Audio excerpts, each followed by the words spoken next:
Olá, amigos. Sejam muito bem-vindos à TV Amerx em mais um episódio do nosso Debatendo Joana de Ângeles, aprofundamento da série psicológica. Hoje eu estou aqui com o nosso amigo, companheiro Emanuel. Em seguida já vou trazer mais informações sobre ele, para quem ainda não conhece, porque ele já é aqui um grande colaborador nosso. E a gente quer falar um pouco mais sobre a questão da consciência cósmica, da consciência imortal, que por vezes Joana de Ângeles traz, se refere a ela como o superconsciente, correlacionando, né, com essas questões do superconsciente ou inconsciente sagrado. E quem quiser ler um pouco mais sobre isso, ela tem no livro Despertar do Espírito, um capítulo especificamente a respeito, e no Em Busca da Verdade também.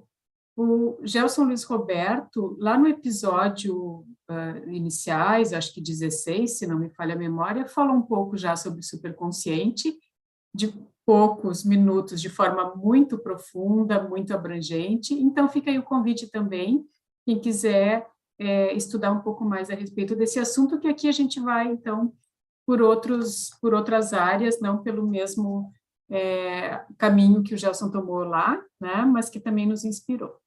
Então, a gente tem o Emanuel aqui, ele é médico, ele está, né, presidente da Associação Médico Espírita do Rio Grande do Sul, né, e há muito tempo já, como eu falei aí conosco, também é membro do Núcleo de Pesquisa em Espiritualidade da Associação de Psiquiatria do Rio Grande do Sul e também do Núcleo de Estudos Interdisciplinares de Saúde e Espiritualidade do Clínicas, do Hospital de Clínicas de Porto Alegre, né? Médico urologista do Clínicas, preceptor dos programas de residência médica de urologia e urologia e transplante renal, e membro titular também da Associação Brasileira de Transplante de Órgãos, assim como professor, entre outras coisas.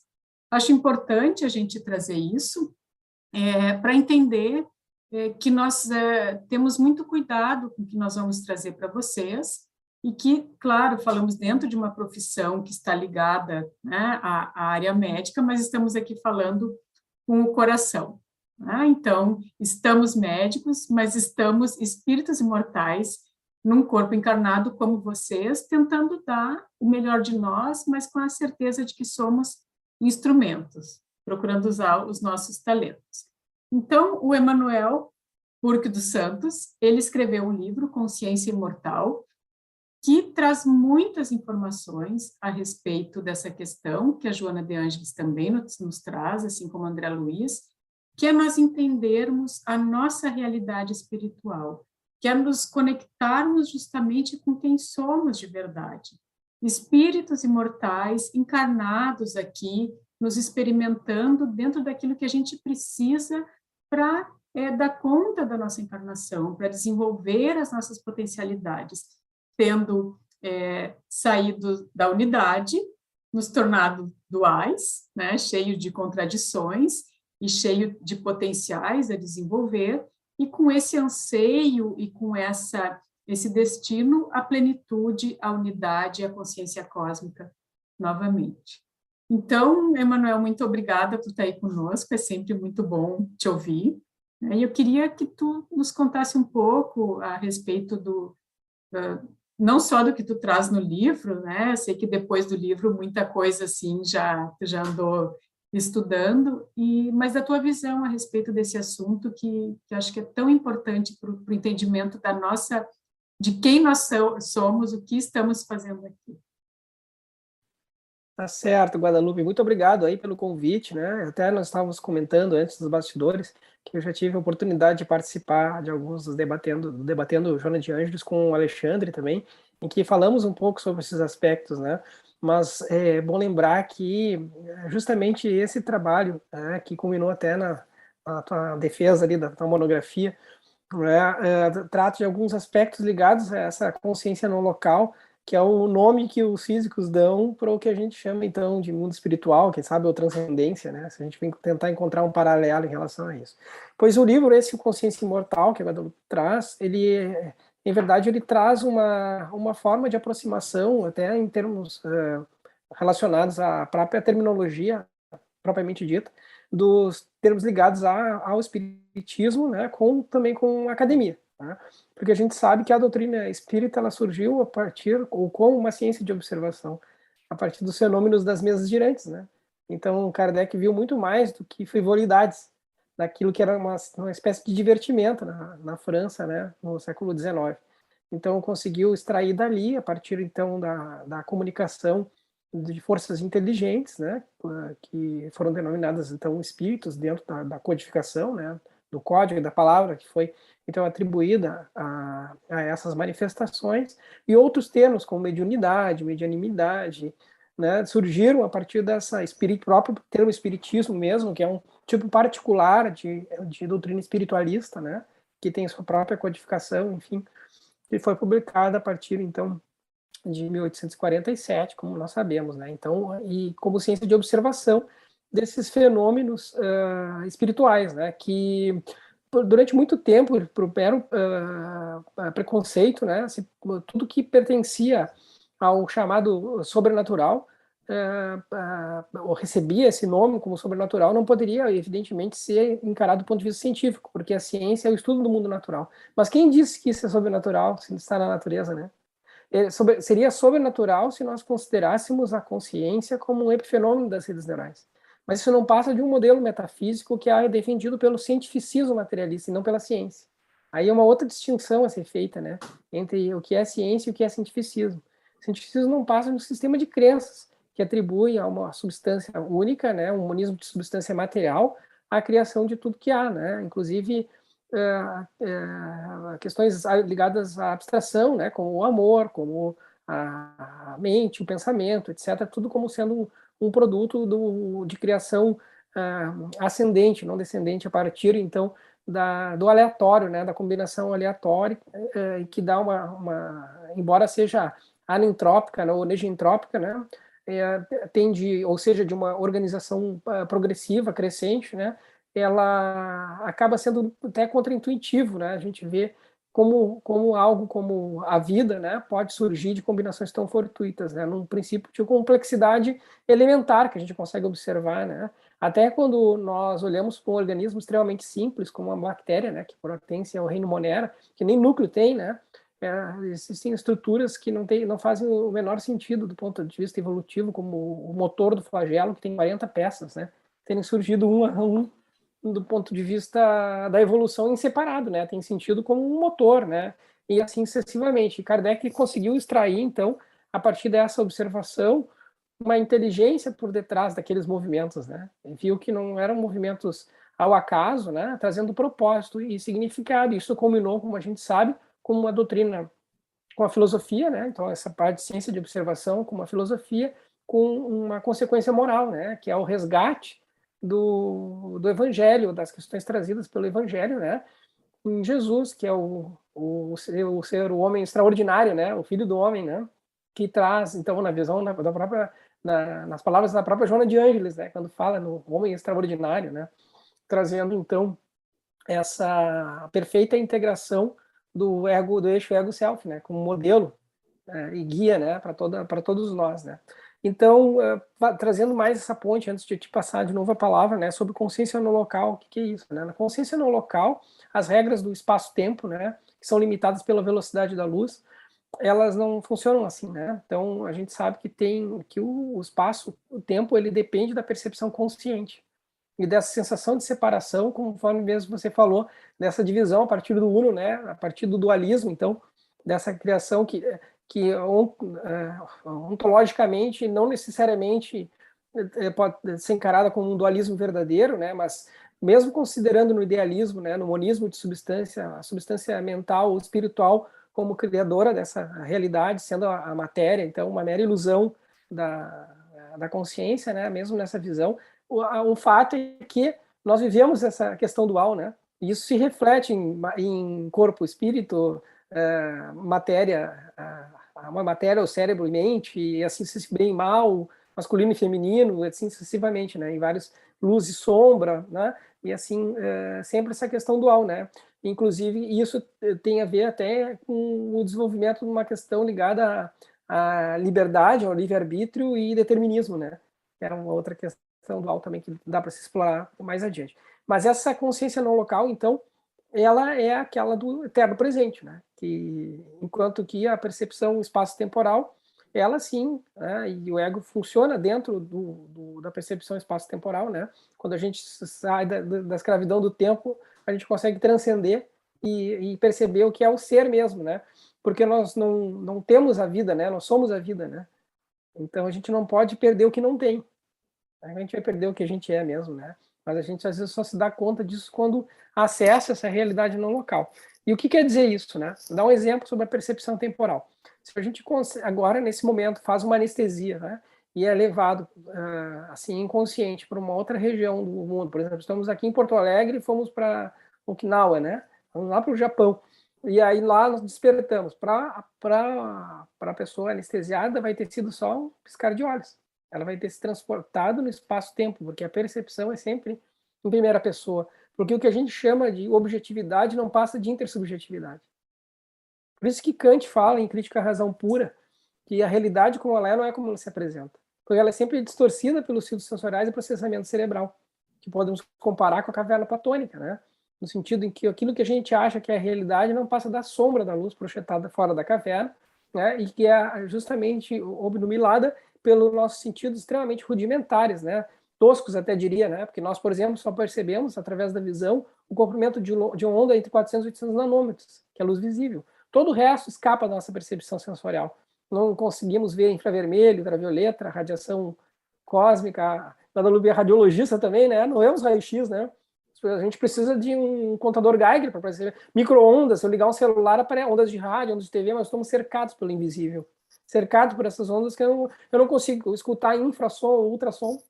Ultrassom se usa, por exemplo, para exames radiológicos, né? Existe no aparelho um transdutor para tentar decodificar em imagens aquele som inaudível, né? A gente não consegue escutar. E assim sucessivamente, não consigo ver micro-organismos, se eu não tiver um aparato para ampliar essa minha percepção empírica, ou seja, que é experimentada pelos sentidos, que é uma das escolas epistemológicas, aliás, né? Mas existem muitas coisas a gente não consegue alcançar através do empirismo, mas só do racionalismo, né? Só através da razão. E não é à toa que a razão é esse fiel da balança, né? Que Kardec deixou isso bem claro quando nos diz, né, que a fé inabalável é aquela que pode encarar frente a frente a razão em qualquer época da humanidade. A gente não precisa, né? Então, deixar de buscar tentar compreender essas questões, né? Então, essa consciência não local, ela transcende. Outro experimento com o tempo que a gente pode fazer é se a gente for transportado para um lugar do espaço-tempo onde a força gravitacional é muito grande, como nos buracos negros, né, no horizonte de eventos, né, chamado assim porque não se enxerga além do horizonte de eventos. O espaço e o tempo se distorce de tal maneira lá que uma experiência numa região como essa, de 1 hora pode equivaler a 7 anos. Ficarmos 3 horas lá, são 21 anos na Terra, né? Então veja como a percepção depende do observador sempre, né? Dessa subjetividade. Porque é isso que a gente chama de tempo é uma ilusão. E a gente tem uma limitação nisso, como eu conversei antes, que é justamente a velocidade da luz. Mas, na não localidade, o que acontece é que todas as consciências estão entrelaçadas. Então, independe da distância. Por isso que mesmo em galáxias distantes da nossa, né, outros sistemas, ainda assim a comunicação no local permite a manifestação, né, através desse emaranhamento entre a consciência que pega esses atalhos, né, ou seja, não se desloca através do espaço e do tempo, porque simplesmente somos uma coisa só. Somos um. Em essência, nós somos um. Por isso, quando a gente diz que está voltando para esse uno, na verdade, a gente já está. Só a percepção nossa é de divisão. A gente nunca deixou de pertencer ao uno. Né? A gente só, pela formação do ego, é que a gente se sente separado. E o que nos dá essa noção de separado é justamente a gente comparar, a gente julgar, a gente competir, a gente achar que que tem que ser maior ou menor, ou que é pior, ou que é melhor, né? E quando a gente compreende que somos todos um só, né? E que tudo é a manifestação temporária, né? No mundo das formas, né? Como Platão diz, né? O mundo das ideias, que é o mundo real, o mundo eterno, o mundo espiritual, né? Enquanto que o mundo das formas ele é passageiro, porque ele depende do espaço e do tempo, né? Então não existe nada. E é o que Jesus fala também quando nos fala do encontro com a mulher samaritana no poço de Jacó. Ele diz que vai apresentar a água viva, né? Que é aquela que é eterna, né? Enquanto, mas esse poço é muito antigo, passaram de gerações em gerações e tal, na minha família, assim, mas mesmo esse poço, ele pertence ao mundo das formas. E mesmo ele não é eterno, né? E assim, eu vou te passar a palavra, mas esse sentido de não localidade é isso, ele transcende, então, essa limitação do mundo físico, que é o espaço, tempo e velocidade da luz. Tu vê, eu estava pensando aqui, tu vê, já descobrem que eu sou bem do Sul, né? Então, vejam vocês que eu estava falando e eu estava pensando aqui o quanto essa questão de que nós só temos o presente, né? Então, trazendo um pouco para o pessoal, assim, a Joana, os outros autores, eles são categóricos em dizer, vive o presente, nem um passado de culpa, nem um futuro de porvir, né? de possibilidades. E essa vivência do presente é tão difícil quando a gente não percebe essas questões de uma não localidade da mente, de que, na verdade, o que nós temos é o momento, né? Porque existe aí toda uma outra estruturação científica, já que tem uma ruptura de espaço-tempo nessa forma de se ver. Então, essa questão de viver o presente é essencial, porque é aí que tudo se transforma, é aí que tudo acontece, é aí que nós podemos viver, né? Mas, ao mesmo tempo, o presente é tudo, né? Porque ele não é o presente como nós, enquanto a nossa lente subjetiva do ego, percebe o presente. E outra questão é isso de que sempre a gente fala muito com a Joana, de rumar à plenitude, de desenvolver a individuação, quando a gente desenvolve as nossas potencialidades, integrando, então, nossas partes e rumando, né, a nossa completude, enquanto homens, mulheres integrais, espíritos, na verdade, e com esse deutropismo, rumando ao Criador. Mas, ao mesmo tempo, nós já estamos no Criador. E nós somos parte da criação já de uma forma completa. E todo esse entendimento, acho interessante que a ciência traga para que converse com o paradigma, né, ainda vigente, mas o que é muito importante, né, porque precisa, então, haver essa conversa, já que espiritismo é ciência, filosofia e religião, mas, ao mesmo tempo, e isso para aqueles que nos ouvem e para nós mesmos, né, Emanuel, a gente não precisa explicar nada, não precisa ter uma formação, né, acadêmica para sentir isso. Então, isso tudo que a gente está conversando pode ser explicado dentro da ciência formal, né, mas não necessariamente precisa ser explicado. Tem pessoas que não vão saber explicar e que vão viver plenamente isso, né? E isso que é muito interessante, e aí eu chego na questão do ego, né? Porque claro que um ego bem estruturado, ele ajuda a desenvolver essas potencialidades, mas ele também atrapalha se não houver aquela humildade de deixar que o self se manifeste, que isso tudo, então, esse mistério que nós também somos, se manifeste. E é nesse jogo de aprender que nós somos duais, que existem essas polaridades, mas que nós somos espíritos aqui, vivendo uma experiência totalmente subjetiva, para viver o nosso mundo objetivo, que é o mundo espiritual, é importante. Porque senão o que a gente faz? Uma coisa que também a Joana tinha muita preocupação, né? E que o Divaldo, através do Divaldo, a gente sabe muito, mas a gente não consegue colocar em prática tudo o que sabe do ponto de vista espiritual, né? E isso nos traz, às vezes, muita culpa.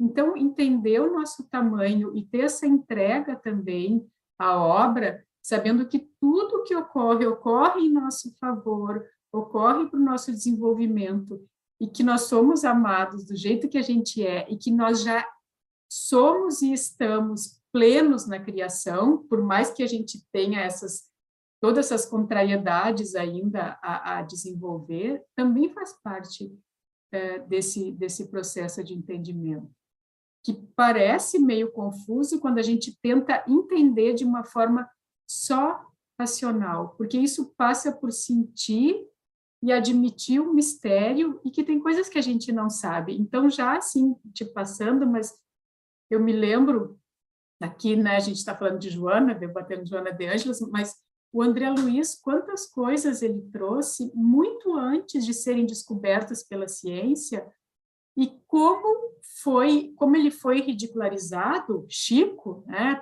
através de Chico, né,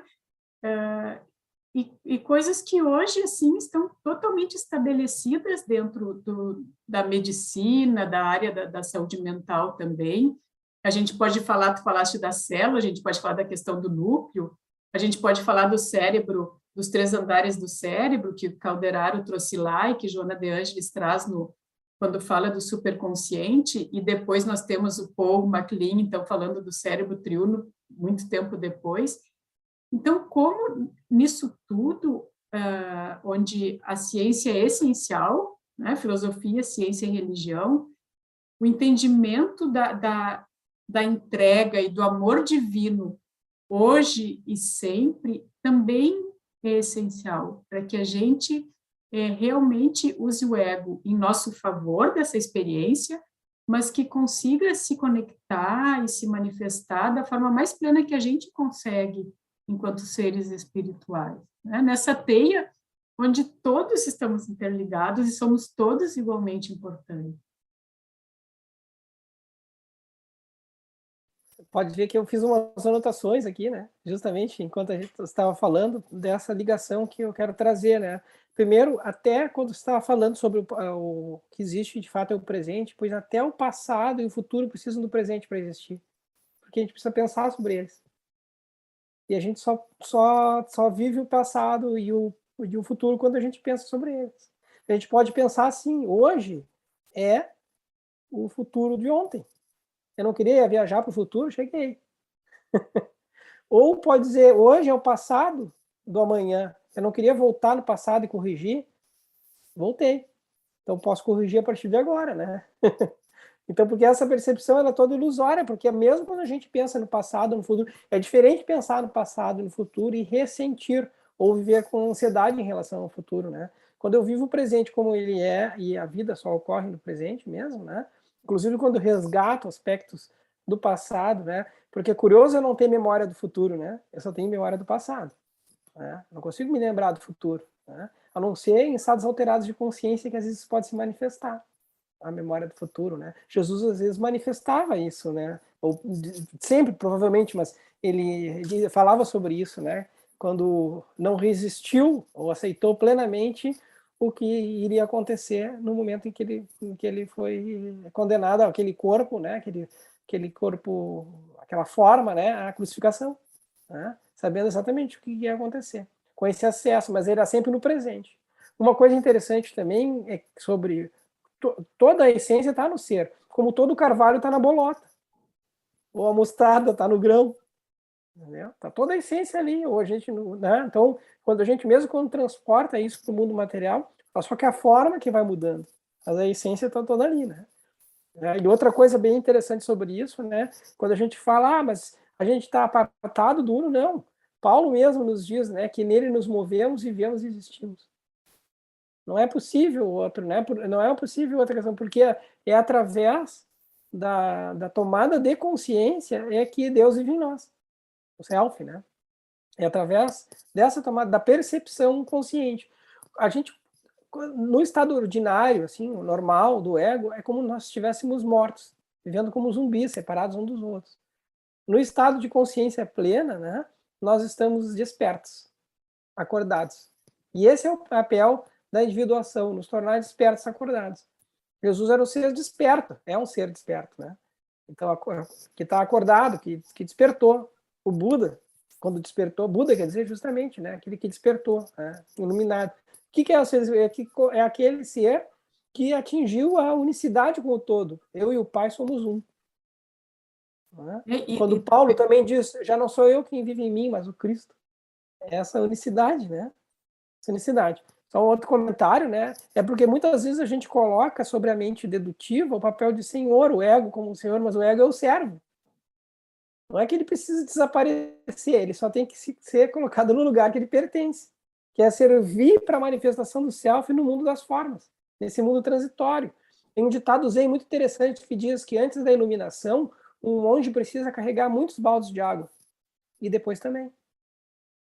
Porque tu vai continuar se manifestando no mundo das formas e atuando de maneira justamente naquele papel que tu veio desempenhar dentro do todo, do conjunto, que está interligado. Então, quando a gente aceita plenamente o nosso papel, sem resistir, né? Porque Deus sabe quando nos movemos, quando viajamos, quando descansamos, né? Isso está no Salmo 139, né? Sabe quando eu me deito, quando me levanto, quando viajo, quando descanso. Eu até anotei aqui. Vai adiante de mim e me segue, né? Justamente porque é o autor da vida, é quem criou esses personagens que estão aqui vivendo e se sentindo separados. Quando a gente se dá conta que a gente está um no outro, né? E que a gente permite que se aceitando, não julgando e desapegando de tudo que é temporário, né? Conseguindo suprimir, não tendo mais o desejo por aquilo que é transitório, né? E não tendo mais medo, né? Porque sabendo que as coisas vão se suceder uma a outra, mas a gente sempre é a vida. Não vai deixar de ter a percepção e se entrega realmente, né? Para que seja feita a tua vontade, não a minha, como Jesus diz. Fazendo a distinção, ego self aí, né? Pai, afasta de mim esse cálice, mas que seja feita a tua vontade e não a minha. Olha, como lição, né? Obviamente que já estava, né, bem claro, né, o papel disso, né? E sobre ridicularização, a respeito disso, Arthur Schopenhauer falava, né, que toda verdade ela passa por 3 estágios, né? Primeiro, ela é ridicularizada. Depois, ela é violentamente hostilizada, como ato de fé em Barcelona, com queima dos livros, né? Até que ela se torna auto-evidente. Né? Então, a Terra esférica, excessivamente. E não é André Luiz só que foi ridicularizado. Louis Pasteur falava os espíritos de Pasteur. Porque eram seres que ele dizia que existiam seres invisíveis, os micro-organismos, né? E não os miasmas, que transmitiam as doenças infecciosas. Nasce o Samuel Weiss, né, Guadalupe? Que, observando, então, numa ciência de observação, que morriam mais mulheres de febre puerperal quando eram operadas por médicos do que pelas parteiras, ele não sabia das doenças infecciosas, foi muito antes de Pasteur, mas sabia que tinha alguma coisa ali, e ele descobriu que lavar as mãos era importante, porque eles saíam de necropsia, os médicos, e levavam alguma coisa, que naquela época chamavam espíritos, eram coisas, miasmas, né? Então, e não, porque não tinham a ideia da microbiologia ainda, e foram ridicularizados. Samuel Weiss terminou a vida até como se fosse um louco, né? Porque ele afrontou o orgulho da época. Então, essa questão relacionada ao André Luiz, o tempo, né, mostrou. Né? Tanto é assim que hoje a gente sabe que André Luiz e Chico Xavier estão reconhecidos e estão publicados, inclusive, no PubMed. Né? O Giancarlo Luchetti, o Décio, tudo conseguiram trazer uma publicação sobre os achados relacionados à glândula pineal, por exemplo, descritos ou antecipados na obra de André Luiz, e que só depois foram, então, descobertos pela ciência acadêmica. Né? É isso que eu queria comentar. Hoje tem uma revista só sobre pineal, né? Tem estudos extensos, né, sobre pineal. E mesmo as questões de epigenética, que também, de uma forma ou de outra, já eram trazidas, e a questão da célula, né, eu me lembro muito porque quando a gente fez faculdade, o que o André Luiz falava parecia piada, a questão da apoptose celular, né, a questão do núcleo, enfim. Então, o André Luiz também traz muito disso dentro de uma questão mais médica, né?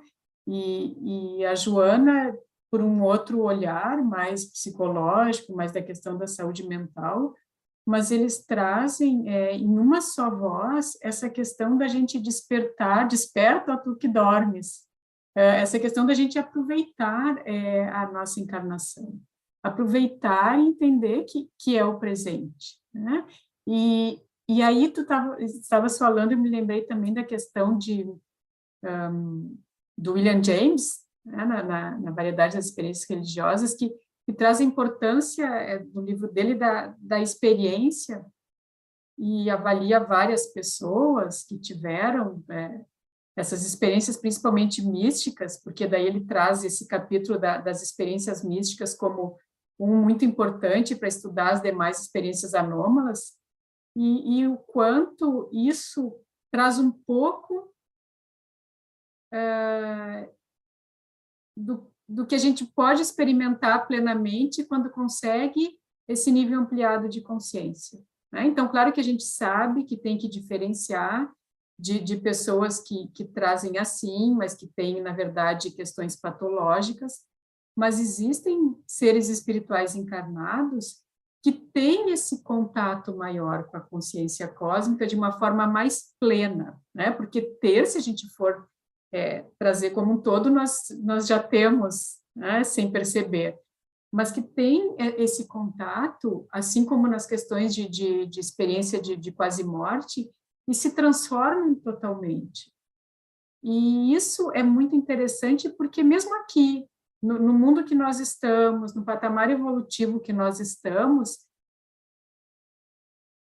tudo está aí pronto para que a gente se conecte, para que a gente descubra. Então, isso vem muito em razão, vem muito ao encontro da questão de que, conforme nós vamos ampliando a nossa consciência, nós vamos percebendo que tudo tem um outro significado, né? Então, isso também é interessante, porque a mesma realidade de hoje, né, usando aí a nossa linguagem que a gente tem hoje, né, amanhã, quando eu tiver um maior entendimento, já vai ser diferente, já vai ser ampliada. A gente fala isso muito dos livros, do Pentateuco, ou qualquer livro, quando eu leio e tenho uma visão mais restrita, eu não percebo tudo que estava escrito ali. E assim que eu amplio a minha consciência, já percebo. Ou seja, nós, como tu falaste, nós já estamos plenamente dentro desse inconsciente sagrado, esse inconsciente divino, e de acordo com a nossa evolução, a gente vai percebendo. Assim como, quanto mais a gente ficar preso em culpas, em remorsos, ou em questões egocêntricas, menos nós vamos aproveitar essa oportunidade. Porque a questão é essa. Eu acho que eu tenho que anotar também, né, Manuel, porque eu vou me lembrando, tu ia falando, e agora que eu vou me lembrando e fazendo o meu encadeamento, mas me lembrei muito do Jung, que diz que a individuação é uma obra contra a natureza, né, uma opus contra a natura. Então, para que a gente desenvolva tudo isso, também é preciso ir contra o status quo vigente, e aí, muitas vezes, a gente vai ser ridicularizado, a gente vai ser posto à prova, e isso requer muita segurança e muito amor e muita conexão com a realidade divina, para que a gente saiba discernir, saiba ouvir tudo que vem, né? Mas saiba discernir, saiba ter juízo crítico e não vá com a manada, e seja quem for a manada, né? Porque como assim, eu e tu aqui, a gente está falando o que consegue, né? Mas não tem a verdade absoluta. Então, que todos tenham esse juízo crítico que Kardec trouxe como tão importante para conseguir realmente se desenvolver e ir desembaçando essas lentes de ego e ampliando a sua consciência, porque ao mesmo tempo que nós estamos no Criador, e existe a assinatura de Deus em tudo, nós estamos e somos já nesses seres, existe também essa questão de que nós precisamos vivenciar cada experiência dentro daquilo que nos pede nesse momento. E, às vezes, a gente pode trazer a verdade de alguém como absoluta, né? E só Deus tem essa perfeição. Então, às vezes, o coletivo está errado, né? Uma opus contra a natura, às vezes, tu tem que ir mesmo contra Sim, todos. exatamente. Eu fiz algumas anotações de novo, né? Mas agora eu vou começar de trás para frente para poder fazer a ligação com a última coisa que foi falada e vou chegar lá no começo. Acho que assim vai ficar bem. Primeira coisa, assim, né? Quando eu estava pensando nisso que você falou, que o Criador, na verdade, ele não tem forma alguma, é imaterial, né? Sem forma, não tem espaço nem tempo, é o eterno e está em tudo, né?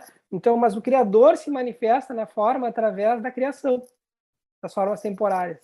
Se manifestou para Moisés, por exemplo, com uma sarça flamejante e se manifesta como consciência na criatura humana. Quando a gente está em sintonia, ele pode se manifestar através de nós, que somos verdadeiros oráculos. Por isso Jesus prometeu, naquela linguagem da época, o Espírito Santo, né? Que é a consciência do Criador, falar em línguas, ou todos no futuro profetizarão, falando sobre mediunidade. O que é isso? É servir justamente como intermediária e a mediunidade para a manifestação do Uno, que aparentemente está dividida entre espíritos, mas pouco importa, muitos até se recusavam. O próprio André Luiz, não é o nome André Luiz. Ele perguntou para o Chico, né? Ah, qual é o seu nome? O nome pouco importa. Qual é o nome da criança que está deitada ao teu lado? O irmão do Chico é André Luiz, então eu sou André Luiz. Porque isso não importa, é a sintonia com o Uno. Né? Então, porque o Criador ele se manifesta na forma temporária através da sua própria criação. E cada coisa quer trazer algum significado, geralmente simbólico, né? Isso é mais claro ainda na questão onírica, né? Que nós não conseguimos apreciar com a mente racional e dedutiva, mas que nos chega através da mente intuitiva, né? Então, depois, quando a gente consegue, então, avançar nesse entendimento do coração, propriamente dito, né? É que a gente consegue crescer, porque isso sincronicamente está escrito em sinais que se manifestam quando a gente presta atenção. Eu só consigo quando eu presto atenção, quando eu vivo o instante presente. Quando eu estou mindful, né? Quando eu estou vivendo o instante presente, eu consigo perceber as sincronicidades. E o que o Criador diz para todo instante, através que o Emmanuel chama de enxertia divina. Se não me engano, está em Pão Nosso. Ele diz enxertia, nós recebemos enxertia divina num livrinho, numa conversa, que é o ser falando por nós, porque todos somos ele. Namastê, aquele cumprimento, né? O Deus que vive em mim, saúde o Deus que vive em você. Porque todos estamos na mesa, todos podemos servir como portais para esse entendimento. Isso vai ser devido a quê? À sintonia com essa realidade. A sintonia da nossa parte que se sente separado, porque a onda está sempre disponível. É disponível no eterno presente. Basta sintonizarmos com essa. Se a gente está afastado disso, né? E se a gente vive nesse egocentrismo que você compõe, isso é a causa da separação e isso da escravidão. Nessa separação. No momento em que eu não estou mais separado, eu tenho tudo. Não tenho, sou tudo, né? Eu não posso ter nada. Quem tem é o ego, né? O ser não tem, o ser é. Então essa sutil, então eu não preciso desejar mais nada. Eu já sou tudo. Tudo que eu preciso para essa manifestação temporária se apresenta para. Não precisa julgar as coisas que aparecem, né? Porque elas justamente aquele que tudo percebe, né? Que sabe quando me sento, quando levanto, quando viajo, quando descanso, já tem consciência disso. E essa consciência aos poucos, no momento que vamos despertando, vai se manifestando em nós. Então a gente sabe, por exemplo, né, que essas manifestações que são muitas vezes simbólicas, por exemplo, em quem está vivo e quem está morto, de verdade, está presente até mesmo agora na Semana Santa, né? A gente relembra, então, a crucificação e a ressurreição, né? Quando Cristo na cruz diz, perdoa-os, Pai, eles não sabem o que fazem. O que quer dizer? Eles estão mortos, porque vivem a experiência no ego. Perdoa-os, Pai, eles não sabem, eles não estão conectados com a realidade transcendente. Ou seja, até aquele momento de uma experiência dolorosa para o corpo, era um momento de ensinamento. Justamente um momento de apresentar, era a experiência mostrando que a vida era muito mais do que aquela experiência temporária que deveria passar. E uma outra questão relacionada justamente a consciência, que você tinha tocado antes, era sobre esses modelos, então. No modelo materialista, a consciência aparece como epifenomenológica, ou seja, o epifenômeno das redes neurais, uma ilusão ou uma secreção dos neurônios no cérebro produtor. Enquanto que na visão ampliada disso, ou fenomenológica, a consciência aparece primeiro, e ela é que cria o mundo material. Que quando a gente se separa, ou se sente separado, a gente tem o que os hindus chamam de Maya. A gente confunde esse mundo material como sendo a realidade. E a gente vai se afastando cada vez mais disso, né, nessa experiência, e depois retorna, mas com uma diferença. Quando eu estou num estágio pré-consciente, eu já estou unido ao todo, à onda do mar, os pássaros que voam em revoada, só que eu não me dou conta disso. Eu simplesmente estou atuando de acordo com todas a força gravitacional, os movimentos dos corpos celestes, a espiral das galáxias, que são todos esses movimentos, né, a matemática toda por detrás disso. Quando eu desperto como humano, eu me dou conta e me sinto separado inicialmente, para depois assumir não o mesmo papel que tinha antes, mas de uma consciência sobre esses fenômenos, mas aí eu volto a me sentir a ser parte disso, só que percebendo que sou parte disso. Essa é a tomada de consciência em relação a isso, né? Então, que depende justamente dessa sintonia. E a espiritualidade nos traz disso. Transcendência, conexão e propósito, né? Que é justamente o contrário, né, do materialismo, ou do acaso, que não tem propósito nem mesmo em coisas que a gente não consegue explicar, né? Como a vida propriamente dita, o sofrimento, etc. Como que Deus, sendo onisciente, soberanamente justo e bom, como pode existir algo como o mal, né? O paradoxo do mal, ele tem a ver justamente com a separação. Quando eu me sinto separado, e aí é que vem a questão da liberdade, então eu me escravizo nas questões egóicas, e quando eu me liberto de verdade, eu que me uno àquele que me comanda. O self, a essência divina. Aí eu me torno livre de verdade, porque eu começo a agir não conforme os meus preconceitos egóicos, né? Mas conforme aquela minha destinação final. E aí me torno livre de verdade. Eu deixo de estar escravo das coisas, do ego, do tempo, do espaço, do passado, do presente. Então, essa é a verdadeira libertação proposta, né?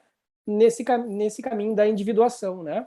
E a gente sabe que essas questões que são, você estava lembrando também da atualidade da revelação. Se você pegar o Evangelho, ele está escrito para a linguagem da época, né? Mais de um autor. Atos, Apóstolos, as cartas de Paulo mesmo. Mas se você ler espiritualmente, não tem o que, nos Vedas, que são mais antigos ainda, o Mahatma Gita, se você for analisar a revelação contida em textos tão antigos, eles são sempre atuais. Sempre atuais. Só que escrito numa linguagem, né, muito simbólica, justamente porque não. E o Espiritismo, o que ele faz? Ele traz essa linguagem para a modernidade, né? Colocando certos termos que são próprios daquela época e que estão sempre sendo atualizados. Essas propostas, várias propostas surgiram, né? Não é de correção, mas de atualização, mais em termos de linguagem propriamente dita, de conteúdo. O conteúdo, ele é irretocável, né? Em termos de conteúdo. E também tem essa questão que eu comentei de que, mesmo com as mesmas palavras, a cada vez que a gente vai ampliando a consciência, vai conseguindo ali, já que é uma linguagem simbólica, vai conseguindo trazer novos elementos dentro de uma mesma leitura também, de acordo com a nossa experiência. Então, isso é interessante, né? Porque cada um de nós vai ler... Coisa interessante ali, Guadalupe, sobre a ridicularização, né? Sentir ridículo, medo do ridículo. Mas quem é que tem medo do ridículo? É o ego. Porque é a morte do ego. O ego tem medo do ridículo, né? Porque ele se vê ameaçado de deixar de existir. Por isso que ele se defende com os mecanismos de defesa, né? Justamente para não morrer. Porque o ego, ele é mortal, né? Se sente mortal, porque ele é separado, né? Sim. O self que é imortal, né? Então ele está sempre sentindo ameaçado, por isso que está sempre com medo, sempre na defesa, sempre se defendendo da verdade, de encontrar a sombra, se defendendo do ridículo, porque ele sempre está pensando na comparação, em que ele não pode ser menor. Ele tem que ser maior. Enquanto que o self, não, eu não sou maior nem menor, eu sou. Essa é a diferença. Então não é o medo do ridículo. Não há o medo. Simplesmente não há medo. É Porque a tudo está vida. certo, né? É a vida Claro, acontecendo, está é a tudo vida. certo. É. Medo Não do pode quê? enterrar teus talentos, né? Exatamente. Né? Se tu recebe um talento e só reclama porque recebeu um, né? Ou se tu recebe 2 e transforma em 4, ou 5 e transforma em 10, como ensinou Jesus, né? Tanto faz, quem é nas pequenas coisas também é nas grandes, né? Agora, quem não é porque recebeu pouco, é que não poderia ser capaz de receber nada mais. E aí se perde essa questão de comparação e de mais e menos, e eu consigo isso, não consigo aquilo, porque não sou eu, né? É Cristo que vive em mim. Então, é realmente um grande aprendizado. E é difícil, né? Porque os nossos eguinhos gostam Porque de... a falsa modéstia é um ego inflamado, na verdade. Né? Então, justamente é um paradoxo isso, né? Porque Jesus, que tinha, que era o ser individuado, né? Exemplo, né? Individuação, na verdade, ser consciente, melhor dizendo, não tinha esse problema. Sois rei? Sou, mas meu reino não é desse mundo. Não tinha problema dizer, não era vaidade. Sabe? Sim. Então, não ou quando usava os talentos todos, né? E não fez tudo sozinho, poderia fazer, porque queria mostrar justamente esse o papel da diversidade. Mateus, tu que sabe escrever bem aqui, ó, publicando, tu vai escrever o evangelho para mim. Pedro, também o turrão, acima tem agregador, né? Um cara que então vai comandar o negócio. Paulo, tu é um cara assim obstinado. Quando tu acredita numa ideia, então tu vai, porque isso não tem que ficar aqui, entre os 12. E vai. E assim, percebendo o talento que cada um, todos somos parte dessa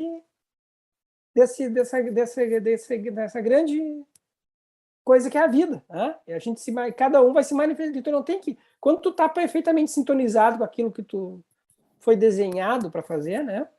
Então, que tu tá sintonizado com isso, tu faz isso espontaneamente. E aí, então, o Espírito Santo, né? Ou seja, a consciência única, ela se manifesta através daquelas aptidões. Não tem que te preocupar mais com isso. Sabe que os orientais têm muito isso. Uma vez eu li um livro interessante chamado A Arte Cavalheiresca do Arqueiro Zen.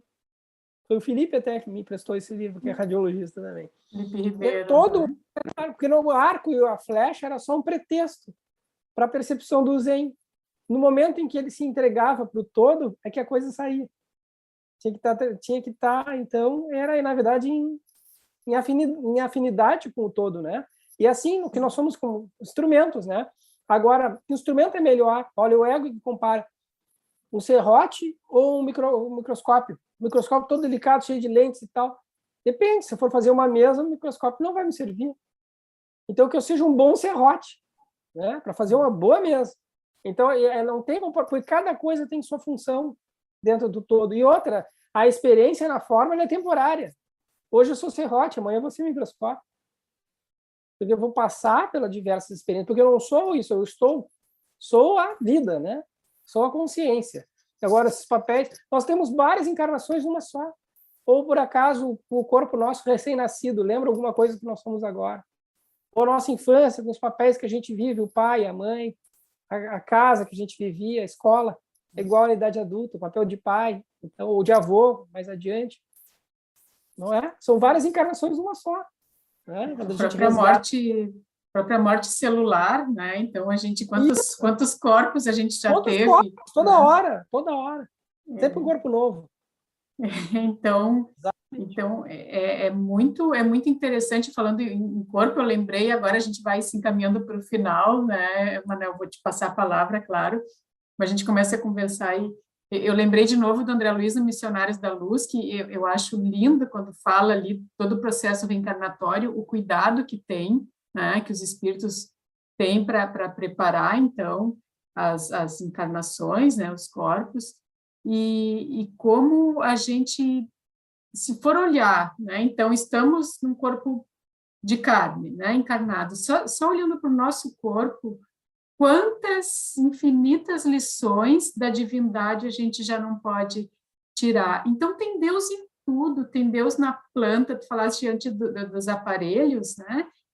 Por que a gente acredita no ar que respira, acredita no ultrassom, né, que nós não vemos nem ouvimos, mas tem dificuldade de acreditar em questões que nós somos, nós vivemos e somos, que é justamente toda a obra da criação. E tu estava falando uma questão que eu queria trazer, a questão da sintonia, como é importante a gente entender que nós somos o que pensamos, né, dentro daquela dinâmica do pensamento, sentimento e vontade, né?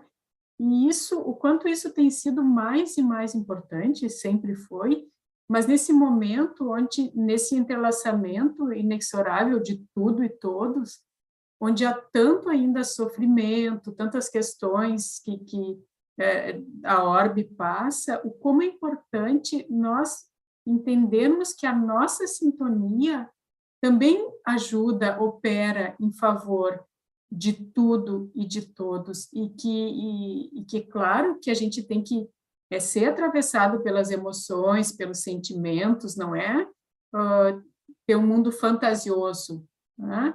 Mas entender que nós temos capacidade de vibrar uma energia amorosa, porque é isso que nós somos. Deus é vida e vida é amor. A Joana já trazia.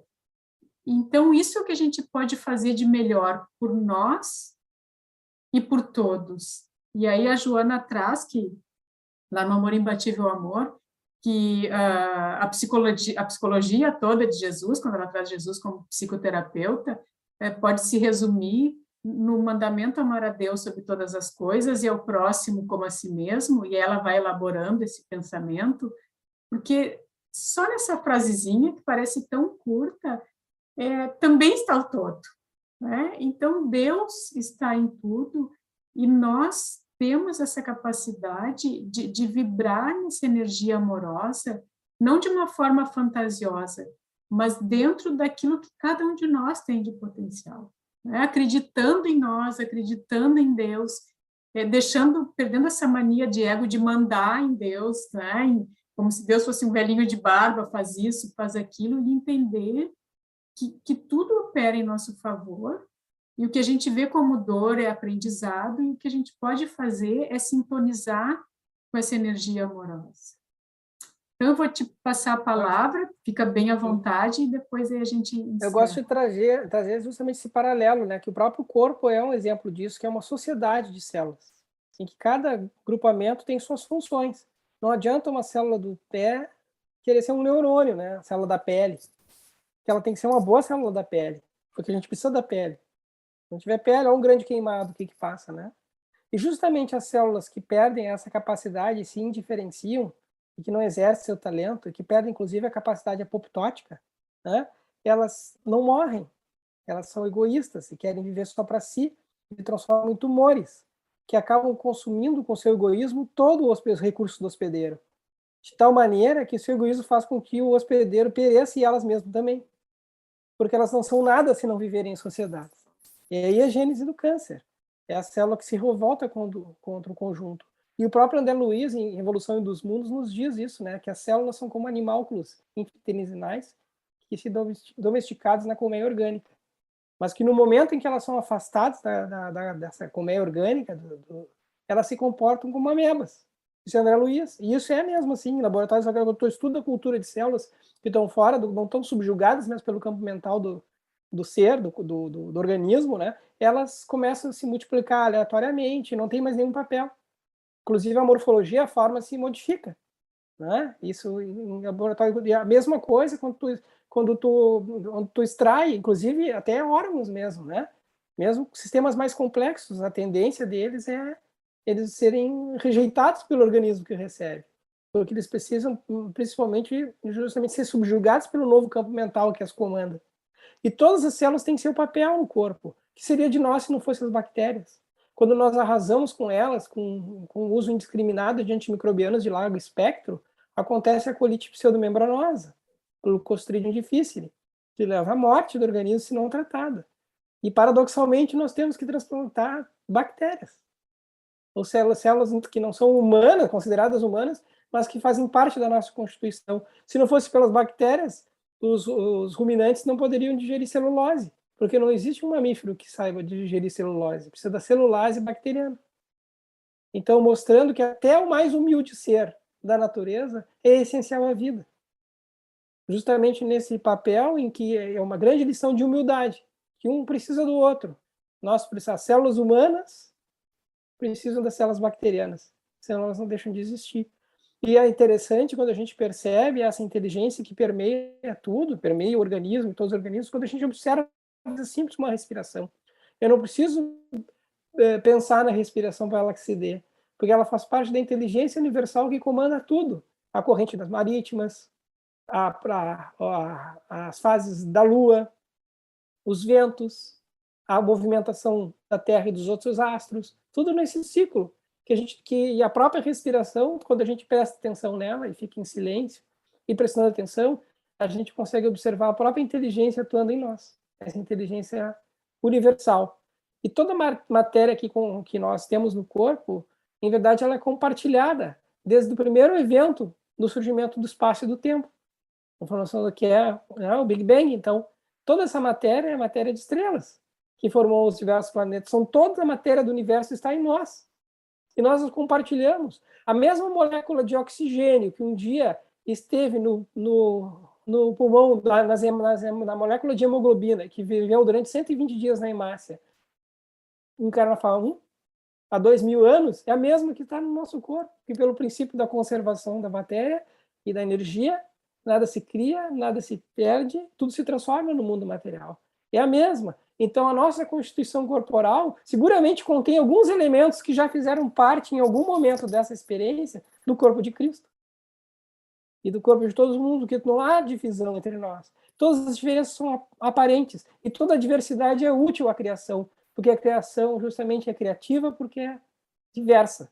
E a gente, quando se apega à forma e não consegue ver o fundo, né? Sabe que tem umas coisas muito interessantes vão trazer para uma cultura moderna, assim. Se a gente olha, por exemplo, o primeiro Matrix, o Matrix, né? O oráculo que aparece lá, todo mundo pensava, né? Eu imaginei alguém com aqueles mantos dos monges orientais e tal. Não, era uma senhorinha lá de cabelo grisalho fazendo comida. Era um oráculo. Porque justamente a forma pouco importa. O que importa é como o ser se manifesta através dessa perfeita sintonia, que se dá através de todos nós. Porque essa forma ela é toda temporária. E ela justamente ela é produzida para essa mente profunda para exercer um papel nessa comunhão de todos nós, né? E e toda essa nossa história, ela se repete em cada gestação, quando na ontogênese relembra nessa memória do espírito a filogênese, em que nós surgimos de um organismo unicelular, passamos por um organismo com brânquias e sem membros e com uma cauda, e essa cauda, tudo isso nas 40 semanas de gestação deixa de existir, as brânquias deixam de existir, surge uma outra espécie de sistema respiratório, aí vem os olhos, os membros e a forma humana, passando por todos os estágios evolutivos na ontogênese que o espírito passou durante a filogênese. Então, tudo está marcado na natureza, nesses diversos simbolismos que a gente consegue perceber, né? E quando começa a despertar um pouquinho para a realidade. Imagina os seres que estão completamente despertos, né? A percepção que tem nisso, né?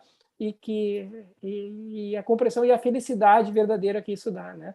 Que esse papel, que é sempre um papel amoroso, né? Quando a gente está sintonizado, é o papel contrário à divisão. Por isso que o amor e o serviço, através do amor, é a essência de tudo. A gente vai saber que está sintonizado com isso quando pensar no todo, no amor, ou servir o todo através dos talentos que a gente recebeu. Se estiver sintonizado com isso, seguramente a gente vai estar num caminho que nos traz paz interior, né? Acho que era mais por aí que queria usar como palavras assim de encerramento da nossa conversa, né, Lupe? Legal. Eu fico maravilhada com o tanto de amor e perfeição e sinais que a todo segundo, vamos usar assim uma unidade de tempo, estão ali nos dizendo, né, da presença de Deus, de que somos e estamos nessa consciência cósmica, nessa consciência divina.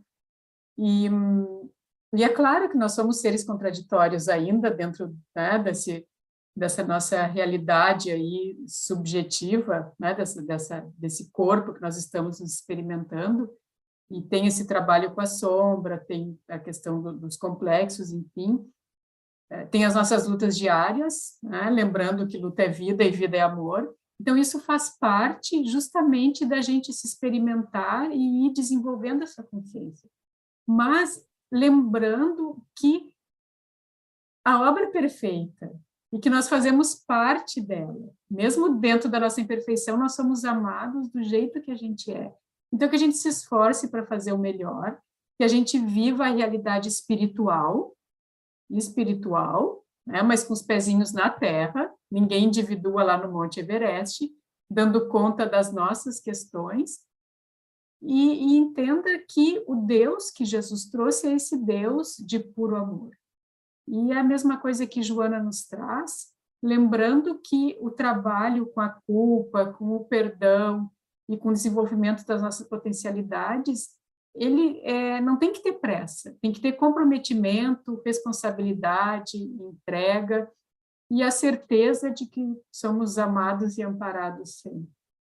Então, eu quero mais uma vez te agradecer, muito bom sempre te ouvir, deixar para todos, então, o nosso grande abraço, a nossa alegria de compartilhar com vocês um pouco daquilo que nos vai no coração, que é tentar viver e levar a forma que a gente entende toda a criação divina, e dessa forma que fiquem todos, então, amparados por Jesus, por seus protetores, e até o nosso próximo Debatendo Joana de Ângeles. Um grande abraço a todos e muito obrigada, Emanuel. Muito obrigado, Madaluva, e abraço a todos.